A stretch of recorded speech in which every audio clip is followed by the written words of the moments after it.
एक बार की बात है, एक संत जंगल में कुटिया बनाकर रहते थे और भगवान श्री कृष्ण का भजन करते थे। संत को विश्वास था कि एक ना एक दिन मेरे भगवान श्री कृष्ण मुझे साक्षात दर्शन अवश्य देंगे। उसी जंगल में एक शिकारी आया। उस शिकारी ने संत की कुटिया देखी। वह कुटिया में गया और उसने संत को प्रणाम किया और पूछा कि आप कौन हैं और आप यहाँ क्या कर रहे हैं। संत ने सोचा, यदि मैं इससे कहूँगा कि भगवान श्री कृष्ण के इंतज़ार में बैठा हूँ, उनका दर्शन मुझे किसी प्रकार से हो जाए तो शायद इसको ये बात समझ में नहीं आएगी। संत ने दूसरा उपाय सोचा। संत ने किरात से पूछा, भैया पहले आप बताओ कि आप कौन हो और यहाँ किस लिए आए हो। उस किरात ने कहा कि मैं एक शिकारी हूँ और यहाँ शिकार के लिए आया हूँ। संत ने तुरंत उसी की भाषा में कहा, मैं भी एक शिकारी हूँ और अपने शिकार के लिए यहाँ आया हूँ। शिकारी ने पूछा, अच्छा संत जी, आप ये बताइए आपका शिकार दिखता कैसा है, आपके शिकार का नाम क्या है, हो सकता है कि शायद मैं आपकी कुछ मदद कर सकूं। संत ने सोचा इसे कैसे बताऊं, फिर भी संत कहने लगे, मेरे शिकार का नाम कृष्ण है। वो दिखने में बहुत ही सुंदर हैं, सांवरा सलोना है, उसके सिर पर मोर मुकुट है, हाथों में बंसी है। ऐसा कहकर संत जी रोने लगे। किरात बोला, बाबा रोते क्यों हो, मैं आपके शिकार को जब तक न पकड़ लूं तब तक पानी भी नहीं पीऊंगा और आपके पास नहीं आऊंगा।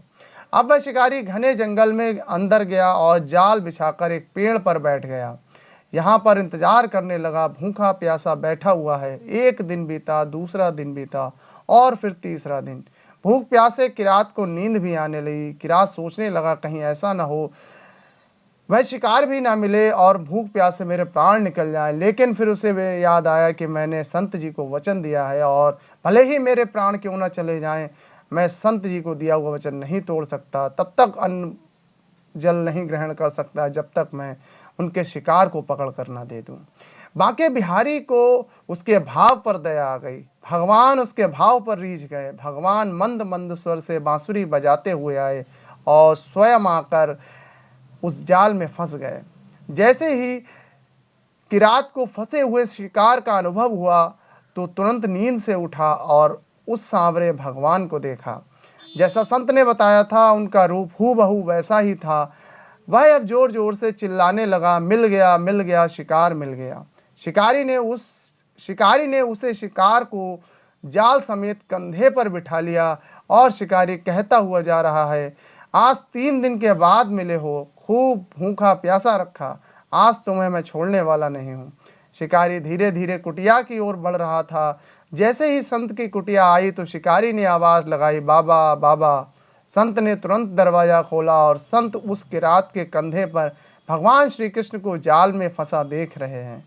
भगवान श्री कृष्ण जाल में फंसे हुए मंद मंद मुस्कुरा रहे हैं। किरात ने कहा, आपका शिकार लाया हूँ, मुश्किल से मिले हैं। संत के आज होश उड़ गए थे। संत किरात के चरणों में गिर पड़े। संत आज फूट फूट कर रोने लगे। संत कहते हैं, मैंने आज तक आपको पाने के लिए अनेक प्रयास किए प्रभु, लेकिन आज आप मुझे इस किरात के कारण मिले हो। भगवान बोले, इस शिकारी का प्रेम तुमसे अधिक है, इस शिकारी का विश्वास भी तुमसे अधिक है, इसका भाव तुम्हारे भाव से ज़्यादा है, इसका विश्वास तुम्हारे विश्वास से ज़्यादा। इसलिए आज जब 3 दिन बीत गए तो मैं आए बिना नहीं रह पाया। मैं तो अपने भक्तों के अधीन हूँ और आपकी भक्ति भी कम नहीं है संत जी। आपके दर्शनों के फल से ही इसे 3 ही दिन में मैं प्राप्त हो गया, क्योंकि इसने आपको मुझे दर्शन कराने का प्रण लिया था, इसलिए मैं इसके विश्वास पर रीझ गया। इस तरह से भगवान ने खूब दर्शन दिया दोनों को और फिर वहाँ से भगवान चले गए।